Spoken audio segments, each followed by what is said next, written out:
Hello, everybody. Can you hear me okay?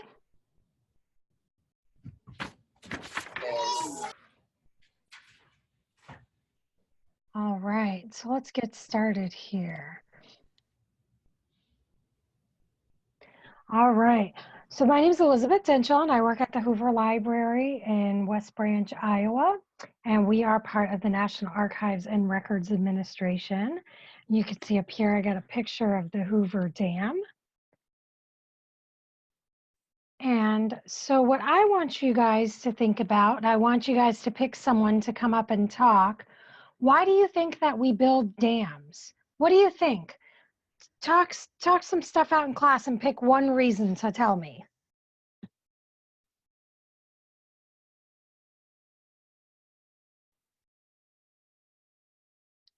It looks like we have a student at West Can, Kansas. I don't know the school name. I think we build them to have lower waters.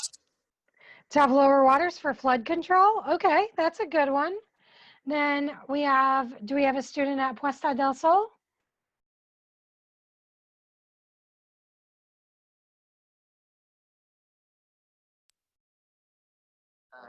To keep the water clean. To keep the water clean, okay. We also had a student say to make sure they only let a certain amount of water out at a time. Yeah. For controlled releases. All right, so let's look at some of those reasons. To reduce or prevent flooding, so like we were talking about, controlling the water flow. Providing water for domestic industry and irrigation purposes, so that's likely farming, right? Providing hydroelectric power, which we'll look at. Dams and their reservoirs provide recreation areas for fishing and boating. And so we'll look at that, but when a dam is built, the water that accumulates behind it is a reservoir and it's a man-made lake. And we're gonna look at the one that is with the Hoover Dam today. So I'm putting up here, there's 4 examples of what dams look like. And these are the 4 types that we build. And the red arrows that are up here on the screen represent force. And if you guys pay attention in science, you know what force is. And so for a dam to hold the water back, it has to respond with equal or greater force. So up in the upper left-hand corner, we have the arch dam.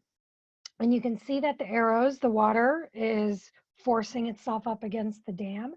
The dam pushes together and down into the ground to keep that water back. Next to that, we have the embankment dam, and this is the most commonly built dam in the United States because usually you can make it from things that are already at the site. It has a waterproof core, and then it usually has sand or kind of earth on top of it, and it relies on its weight. So you can see those red arrows, the force is pushing down into the ground while the water is pushing against it. The next one is a buttress dam, and as the water pushes against the dam uses its weight to push down, and then it has buttresses behind it that push back against the water. So it's responding with 2 points of force. The next one is the gravity dam, and gravity dams are extremely heavy, and they depend on the force of their weight. So they're pushing down into the ground to resist that water from pushing forward. And I want you guys to think about these and try to remember them because I'm going to ask you later what type of dam you think the Hoover Dam is. So Herbert Hoover comes into the picture long before he's the president. He's not elected president until 1928 and isn't sworn in until 1929. So he's the Secretary of Commerce. He's appointed by Coolidge, so he serves under Calvin Coolidge. And in 1921, he starts talking about the need for a dam. In 1927, the Mississippi River flooded. It overflowed the banks. There was mass damage across the country, and Herbert Hoover arrived on scene with the Red Cross and said, we don't need the might of the government, we need the might of Main Street to fix it. So corresponding with or cooperating with local officials, Hoover was able to coordinate relief and rebuilding with just cities and local areas. But he came to view flood control as a vital issue for the United States. The United States could not keep growing westward without flood control and without irrigation waters to water crops. So one of his first proposals was a dam on the Colorado River at the Boulder Canyon. And I should let you guys know that part of the reason Hoover was so smart about this was that he was an engineer. He was one of the first people to graduate from Stanford in California, and he had a degree in geology, and he went on to become a very successful mining engineer.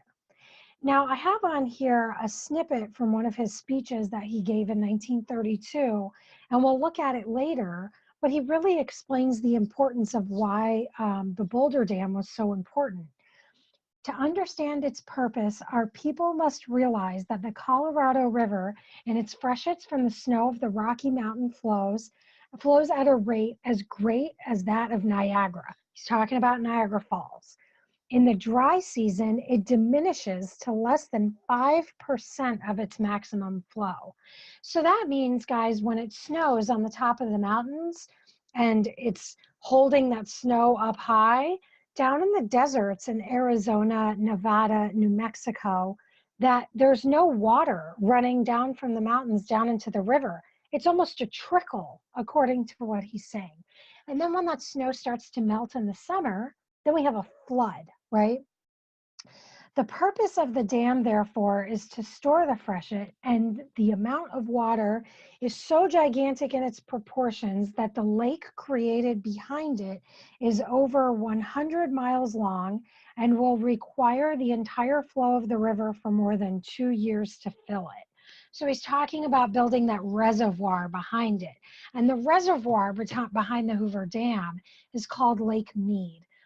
To this day, it's the largest man-made lake in the United States. So he forms the Colorado River Commission in 1922 to resolve some of these interstate claims to water and electricity. And so I want to talk to you guys a little bit about what that means. So in the United States, we're one country, but we have 50 states that can make their own individual laws. And even within the states, counties and cities can make their own laws. And so what happens is when you cross into another state, sometimes they have a different law. So take Iowa, for example, we have lots of crops of corn. So you might be able to spray something on your crops in Iowa that you cannot spray on your yard in Florida. So there's a lot of things that need to be resolved, and that's one of the things the Secretary of Commerce does. They regulate commerce and laws between states to make sure that they are following federal law and to make sure that there is no blocks between states for trade and sales. So after they start talking about building this dam, water wars ensue. Water is very, very important across the entire globe. Who gets it? How much do they get? What can they use it for? So there are several states that join this fight: Arizona, California, Colorado, Nevada, New Mexico, Utah, and Wyoming. And they start trying to work on this. The commission met for 2 weeks. They were meeting for 10 hours a day. And so Hoover finally proposed dividing the river basin into 2 regions, the upper basin states and the lower basin states. And this came to be called the Hoover Compromise. The Hoover Compromise was also called some other things after they agreed to sign it, but they signed an agreement November 24th, 1922, and they decided to divide the water at a later date. It was ratified by the individual state legislatures and became official on June 25th, 1929, and then was signed by the newly elected president, Herbert Hoover. This is, you guys see the picture, that is from the 70th Congress of the United States of America, and it's the Boulder Canyon Project Act. So we're going to talk a little bit about Congress and what Congress does here. So all appropriation bills originate in the House of Representatives. And so in order to build something as massive as a public works project like a dam, like the Hoover Dam, there was going to have to be money approved for it or earmarked for it, we say. So this bill originates in Congress. It's the Boulder Canyon Project Act, and it's authorized the construction of a dam in Boulder or Black Canyon for an all-American canal to connect the Imperial and Coachella valleys with the Colorado River, and divided the lower basin waters among the upper basin state or the lower basin states. The act appropriated $165 million for the construction of this, and they listed the primary purposes as flood control, improvement of navigation on the Colorado River, storage and delivery of water for reclamation and other beneficial uses, and generation of power. And this is important because Herbert Hoover promised that if the dam generated hydroelectric power, that it would pay for itself. And Hoover had an interesting view of government. He thought that government should have really limited power and limited authority in our day-to-day lives. And so he did not want the federal government to actually produce and distribute electric power. He wanted to rent the electric power plants to companies that would sell the electricity, and they would take money on a lease type basis.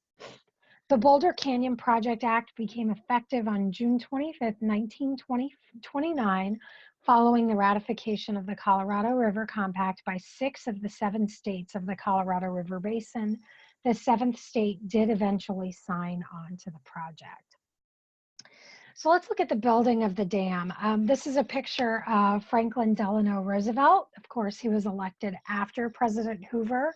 And this is from one of our Hoover engineering notebooks, which I'll show you. On March 4th, 1931, the Bureau of Reclamation opens bids for the building of the dam. The Bureau of Reclamation is the agency that is charged with caring for and operating the dam, and they are still the agency that does that to this day.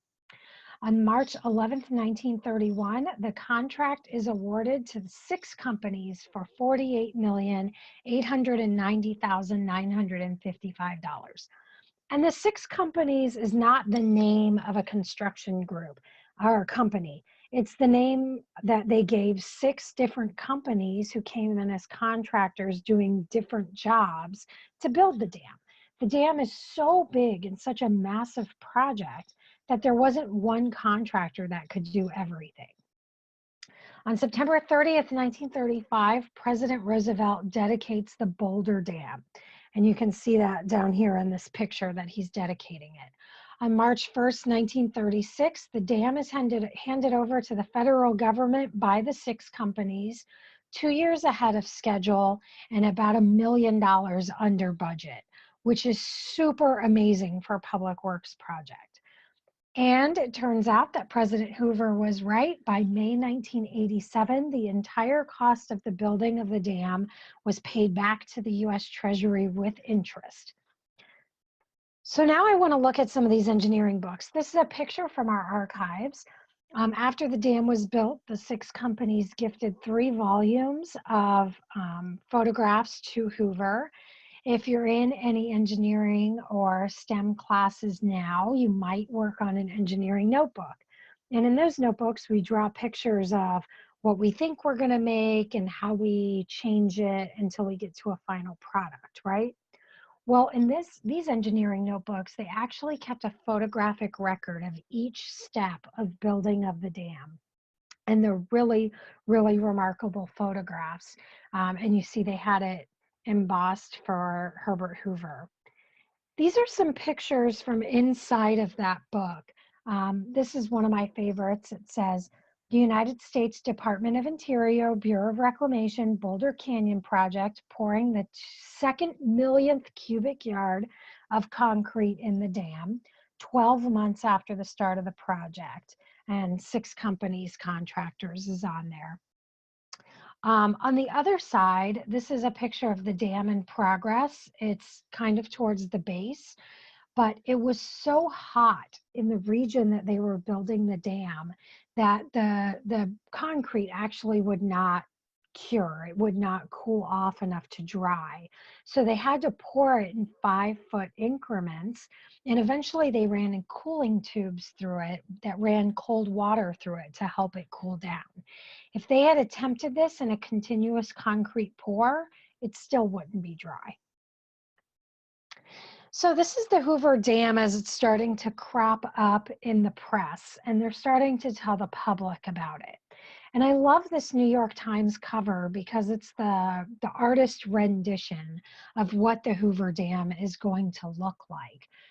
And there was a lot of stock placed into how pretty it was because this was the 30s and there was beautiful Art Deco architecture, which was definitely built into the Hoover Dam. So you can see on the left, and we'll talk about this more, they start talking about what they're going to call this project.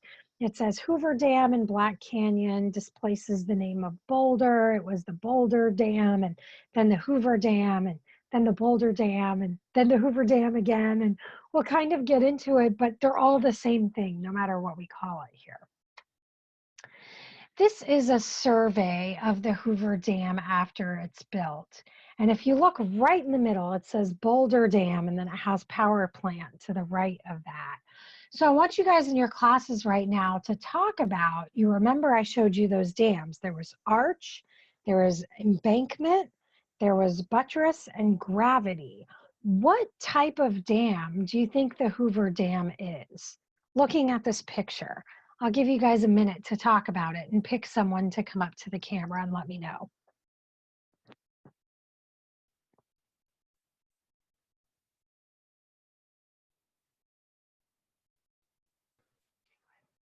All right, Kansas. Arch. You think arch? Arch dam. Arch dam, okay. All right, so Puesta del Sol agrees arch dam. Okay, you guys are both right. You're 50% right. So the Hoover Dam is actually a combination of two types of construction. One is a gravity dam and the other is the arch dam. And so when they scouted the area looking for the right place to build the Hoover Dam, this location was chosen because of how they could fit an arch into the geography. Now this type of map shows, it's called topography, and you see all these squiggly lines up high and down low here, and they show us elevation. And the elevation that these lines are showing us are actually below sea level. Sea level is where all things are equal. Mountains sit above sea level, and then this sits below sea level. The Grand Canyon sits below sea level. And so you can see along the shoreline some of these lines, especially above the word Nevada, where it's talking about, or where it's showing you how low those rocks are going below sea level. This is an interesting thing to look at because Hoover used to make surveys like this in the 1800s with his survey crew. And it was one of the things that he learned to do at Stanford. And he actually helped to do surveys of this area with the US Geographical Society when he was a student and when he was a new graduate. If we look at this, you guys can see on the lower corner, it says Nevada, and in the upper corner, it says Arizona. The Colorado River here is a natural boundary for the states. So this is why there's so much tension about who's going to get control of the water and who is going to get control of the hydroelectric power plants. If you look at the map right in the middle on the dam, it shows you where it says power plant. There's circles that are on the Arizona side and there are circles that are on the Nevada side. And those are electric plants. So each state side got a hydroelectric power plant. So we are going to look at, these are some awesome pictures. There was another book made by the Bureau of Reclamation, looked very similar to the 6 Companies book. And this book lives in the National Archives in Denver, Colorado. So if you ever get out there, you can ask to see it if you feel like it. But this is looking downstream from the Hoover Dam, and you can see the water shooting out of it. And those are called controlled releases. If you look at the one picture that shows Lake Mead behind it, you can see that the lake is kind of high. So the way that they stop it from breaching or going over the dam is to do these controlled releases to let some water out of the lake and down into the river. And that's also how they send river downstream for irrigation as well. I love this picture of the Hoover Dam at night. I just think it looks really cool, and you can see the electricity that it is also generating itself to keep running. There's another picture of it during the day here. These are people driving over the Hoover Dam on your left, and if you see those big towers, those are the penstocks. And we're going to talk about penstocks in a little bit, but those are the intakes for the water. Now there's a road that runs kind of parallel to the dam that you can drive over. They've kind of shut down traffic on the Hoover Dam right now. You can see on this other picture that this is some of the construction of the dam. And notice there's no water. They built huge diversion tunnels that went into the rocks that are around where the dam is built and diverted the water around where they were building the dam to keep it dry enough to build. And so this is kind of what it looked like in the ending stages of construction. So in 1932, Hoover goes to the Hoover Dam, and he says in this speech that it wasn't the first time he'd visited the dam, but this is the only picture we have of him at the dam. And that is his wife, Lou Henry Hoover, on his left, and on his right is Wilbert Lyman, and we'll talk about him in a little bit. The speech that Hoover gives is pictured here, and I grabbed a little excerpt of it, and it says, "This dam is the greatest engineering work of its character ever attempted by the hand of man. Its height alone is nearly 700 feet, making it more than 100 feet higher than the Washington Monument, and far higher than any other such construction ever undertaken." And he continues, "It is now 10 years since I became chairman of the Colorado River Commission. That commission solved in a unique way the legal conflicts as to water rights among 6 of the states which had long held up any possibility of the realization of these works. This was accomplished after 3 years of negotiation, finally closing with the Santa Fe Compact. It was the first time that a provision in the Constitution of the United States for treaties among the several states was utilized on such a great scale. That compact was ratified by 6 of the states and is held open to the 7th to join at any time it may desire. It cleared out the legal underbrush in a way that enabled the next step to be taken. And I again had the satisfaction of presenting, both as an engineer and as head of the commission, to President Coolidge and to the Congress, the great importance of these works. And I had further part in drafting of the final legislation which ultimately brought them into being. He was incredibly proud of the Hoover Dam project for his entire life. And as you could tell, he was an engineer. He was very invested in the United States and the Constitution. And so to find a constitutional resolution to water rights and to other problems was really, really important to Hoover. So now we're going to talk about the name. Is it the Hoover or the Boulder, and what happened here, right? September 17th, 1930. This is way before the Hoover Dam is built, right? Secretary of Interior Ray Lyman Wilbur. We saw him in this picture here. That's this guy pointing, right? He says, the dam would be named the Hoover Dam to honor the work of the great engineer. Well, the United States had never named anything after anybody. It wasn't a thing yet, and it wasn't anything anybody wanted to do. And then there's a little bit of backstory because Hoover leaves office. Hoover leaves office as a Republican that only was the president for one term, and the Great Depression is boiling up at this point. Well, it's rumored that FDR did not really like Hoover. His staff really did not like Hoover. And so they refused to call it the Hoover Dam, and they started calling it the Boulder Dam or the Boulder Canyon Dam. And eventually that was going to change again. You see, President Herbert Hoover was really well known for being a great statesman, and he was an advisor to every president until he died when he was a very, very old man in the 60s. And he was good friends with Harry Truman. So Harry had supported the idea of officially naming the dam the Hoover Dam. And in 1947, a House resolution, which is pictured up here, was introduced to restore the name to the Hoover Dam. It passed the Senate and then was signed into law by Hoover's friend Harry Truman. And now when we name monuments and historic sites and things like that, that's usually done by executive order because it makes the process easier. We know if a bill is going to become law, the same exact bill has to pass the House of Representatives, the United States Senate, and it has to be signed by the President of the United States. So using an executive order to do naming just simplifies the process. And down here in the corner, you can see the plaque that's dedicated to Hoover at the Hoover Dam.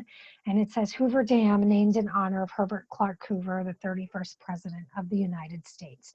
And that buffalo seal on the bottom is from the Department of the Interior, which they manage the Bureau of Reclamation, the National Park Service, some other things you might notice.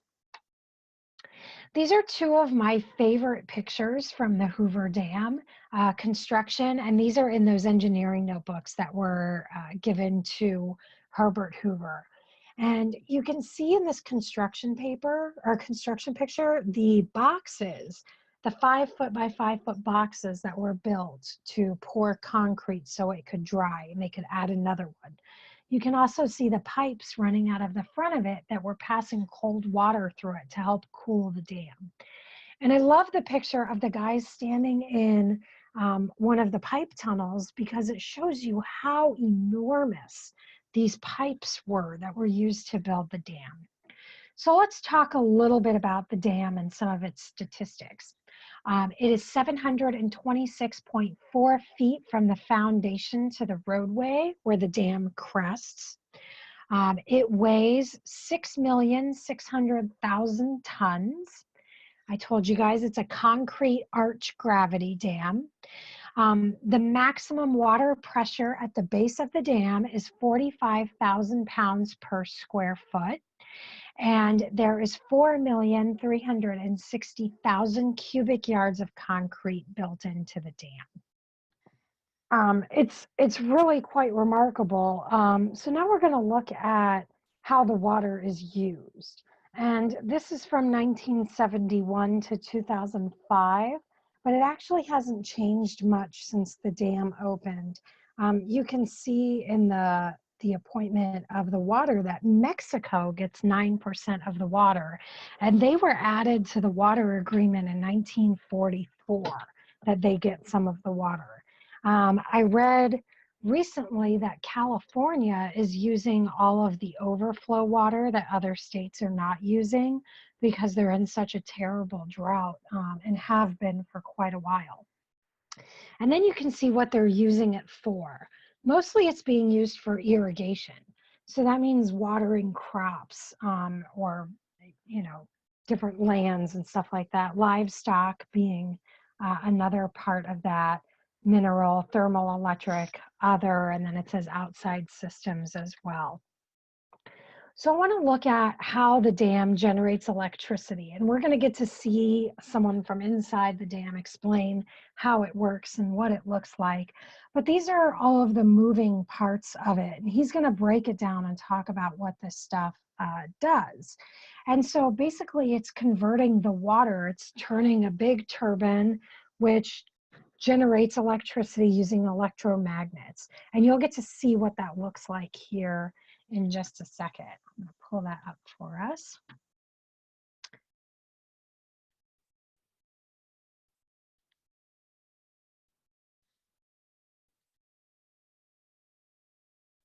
Oh my gosh, would you look at that? Look at the size of this. We're inside the power plant, and I'm guessing those are turbines?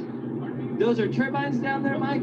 Those, oh, you said turbine. Those are our main generating units. The Okay. turbines themselves are actually what turns the rotor and runs the generator. Gotcha, so there you go. That's where the electricity is being made. Now show me how they make the electricity. Basically, it takes water in an H intake tower into a 30-foot diameter pipe called a penstock. It brings the water down into around the dam through tunnels, and then it diverges off at each generating unit into a 13-foot pipe called the lateral penstock, and each one of those feeds through a butterfly valve into the scroll case, which turns the turbine, which in turn turns the shaft, which turns the rotor inside the generating unit and creates your electric power. So the water gets sucked in, turns a propeller, basically, and that's the turbine right here? That's correct. The turbine is actually right here around the scroll case. See, I was saying turbine, so That's okay. Don't tell me when I said that, Mike. I'm sorry. The turbine's here, and then basically it takes the pressure of the water flowing through, turns the turbine, which transmits that energy into a mechanical energy Right. through the shaft and the rotor. Turns magnets or something in there. The turbine becomes an electromagnet. Okay. The electromagnet turns through the stator coils, which transfers the mechanical energy into electrical energy. Then it flows out with less pressure out into the tailgate.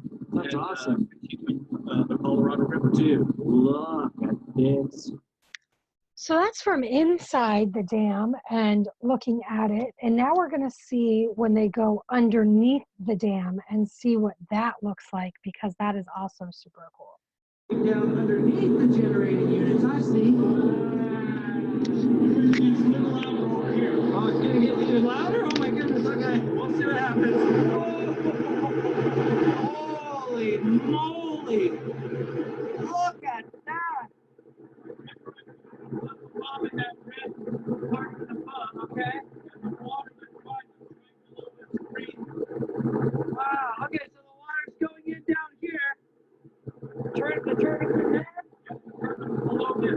Okay, and then, wow, that's amazing. Holy cow. That's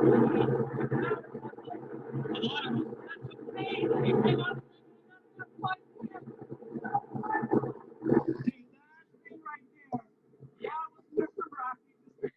So these parts of the dam are, this part of the dam is not open to the public. So if you go to the Hoover Dam, you will not be able to see that just because it's not safe. And you guys saw how fast that was moving, so it's just not safe. So I'll pull this back up so we can look at it. And now you have a better idea of what these things actually look like when they're working, which is really, really cool. That water is coming in super fast and spinning that turbine. If you guys have wind turbines like we have in Iowa, those are spinning and creating electricity the same exact way. So this is what the Hoover Dam looks like today. And if you guys look at the picture here, you can see the white marks that are on the shores of the Colorado River. And that's because the water is actually at a historic all-time low right now. And those are the original watermarks for how high the water used to be.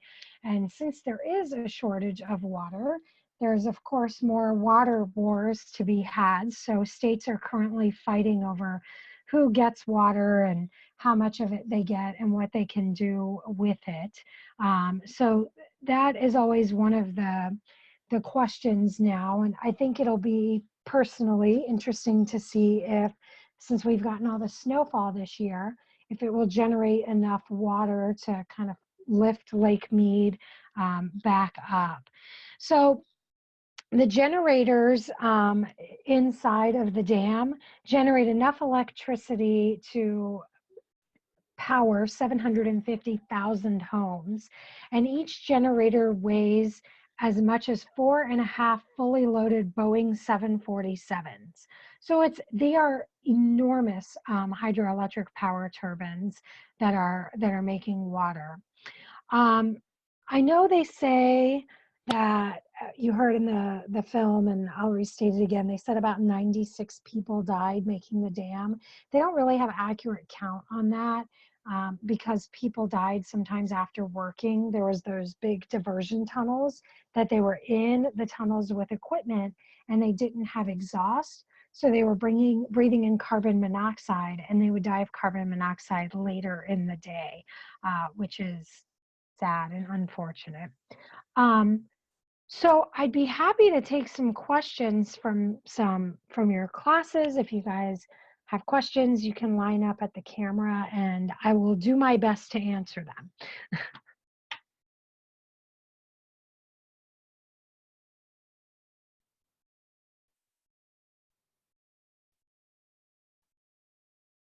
Oh, Danae, did I say that right? Okay, yeah, go ahead.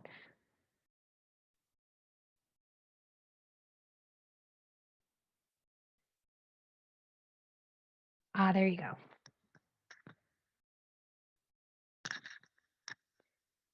What's your question? Oh, I can't hear Danae.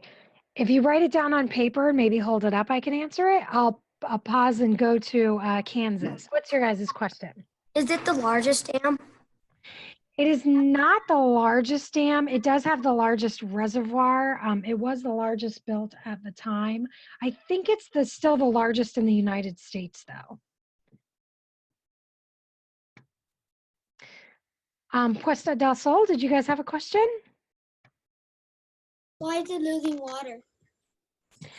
We're not getting enough rainfall to fill it up. So it's just precipitation that's slowing it down right now.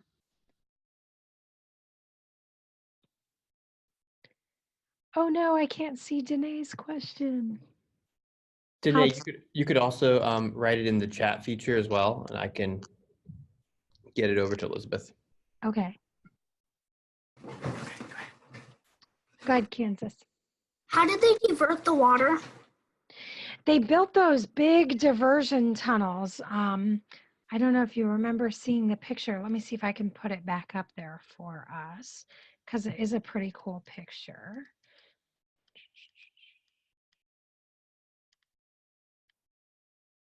Oh, well, we can see it in this map.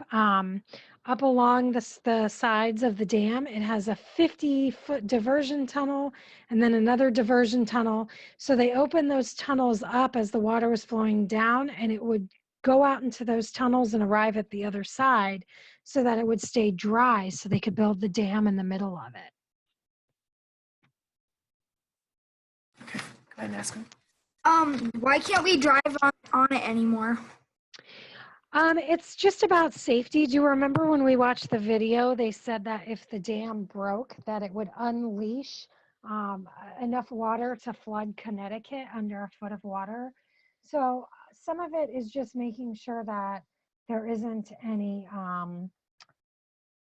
like any bad things that would happen on the dam to cause it to break or anything like that. In World War II, they actually built big gun like lookouts next to the dam, and they put soldiers in them to make sure that the dam wasn't attacked because it would cause massive damage during the war. So it's a wonder, and people can visit it, but it's also, they protect it because they want to keep people safe.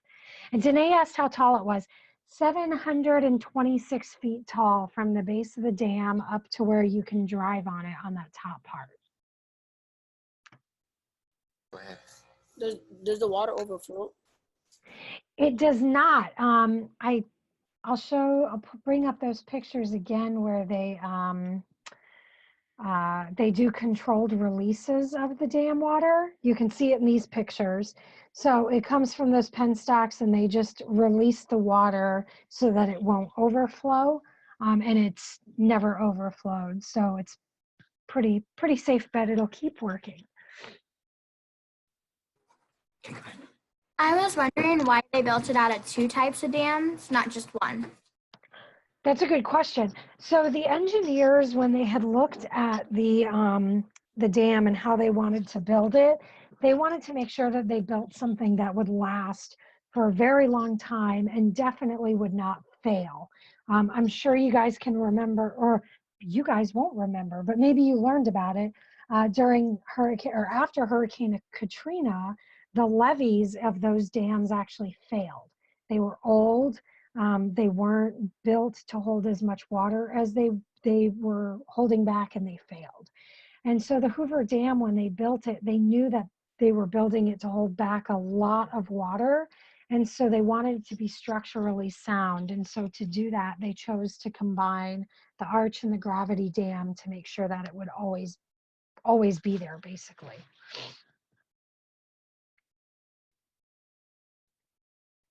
Puesta del Sol. Has anybody attacked the dam before? Has anybody what? Attacked the dam? Attacked. No. But that's why they had soldiers out guarding it during World War II. And that's another reason that they built that extra road there, so that it didn't give any bad people access to the dam so that they could attack it. So they've taken steps to make sure that they protect the people who live downstream from the dam. What are the box things in the picture up there? Oh, like the little concrete boxes? Those are the old diversion tunnels. You can see in the picture on the right, there's 3 of them. There's 2, and then there's the other one. Those are those, here, let me flip to there. That's the exits of these tunnels, these diversion tunnels you can see along the bottom of this picture that are like little hash marks.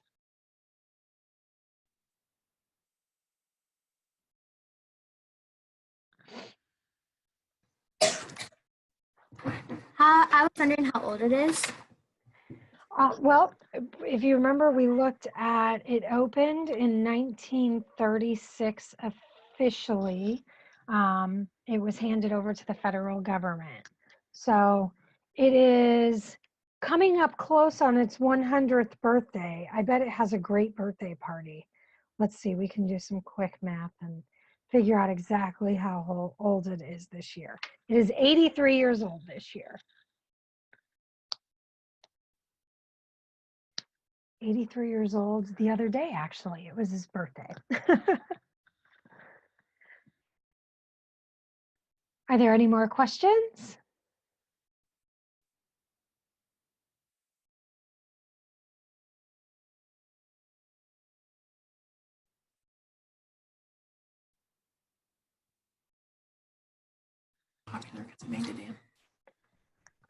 Go ahead. Was Hoover popular because he made the dam? Hoover was not a popular president. When he was sworn into office, they called him the most popular man in the world because he was a great humanitarian, and people really, really loved Herbert Hoover. But after the Great Depression started to settle in, he became less popular. And when he left office, he wasn't very popular at all. But after the Great Depression had kind of started to be relieved, he became very popular with future presidents and with other people.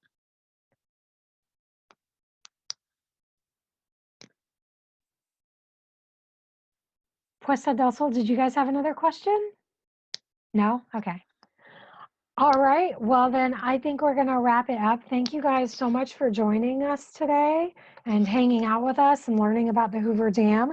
I hope you guys get to visit one day. You can buy a ticket and go in and see that hydroelectric plant and tour the dam. Thank you for joining us. Say thank you. Thank you. Say thank you. Thank you guys.